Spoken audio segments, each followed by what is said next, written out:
Je m'appelle Clara Morisseau et je suis diplômée INSA Rouen Normandie en génie mathématique depuis 2019. Je m'appelle Anthony Delalave et moi je suis diplômé génie mathématique en 2016 à l'INSA Rouen également. On a tous les deux choisi le département génie mathématique pour les aspects mathématiques et informatiques et aussi la diversité des opportunités que représente ce département. J'ai voulu continuer vers un master spécialisé en ingénierie des systèmes spatiaux, ici, à l'ISAE Super-Héros. Donc c'est un master spécialisé qui permet d'étudier les systèmes qui vont permettre de concevoir une mission d'exploration spatiale. Et de mon côté, le parcours est un petit peu différent. J'ai travaillé d'abord 2 ans et demi dans l'aéronautique et j'ai ensuite quitté mon emploi pour faire ce master et revenir vers l'industrie du spatial. Notre projet il s'oriente vers la thématique des débris spatiaux. Donc ce sont tous les objets artificiels qui tournent autour de la Terre mais qui ne sont plus utilisés.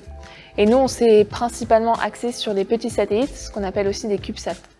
Le projet iCare il vise à tester la capture d'un CubeSat par un bras robotique qui serait normalement sur un gros satellite. On a eu la chance de remporter le concours Parabole qui est organisé tous les ans par le CNES et qui permet à des étudiants comme nous de tester notre expérience en 0G, à savoir un avion qui va permettre de reproduire des conditions de micro-pesanteur. Donc pour nous, ça va être tout ce qui est travail en équipe, la gestion de projet. On a aussi le suivi du budget ou encore la démarche de sponsors comme l'INSA Rouen qui nous soutient financièrement dans ce projet et ça c'est une grande fierté pour nous. Et ensuite on a l'aspect plutôt technique qui est propre à notre expérience qui va être en gros étudier le comportement du satellite dans l'espace. On a beaucoup travaillé sur la conception du bras robotique ou encore de développer une solution technique avec des contraintes de sécurité qui sont dues au vol parabolique présenté par le CNES. Et ensuite, on aimerait bien publier un article pour présenter nos résultats.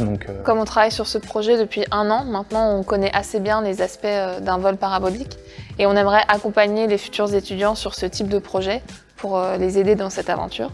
Aussi, on aimerait bien améliorer notre système. Mais dans tous les cas, ce projet nous aura beaucoup apporté pour nos projets individuels.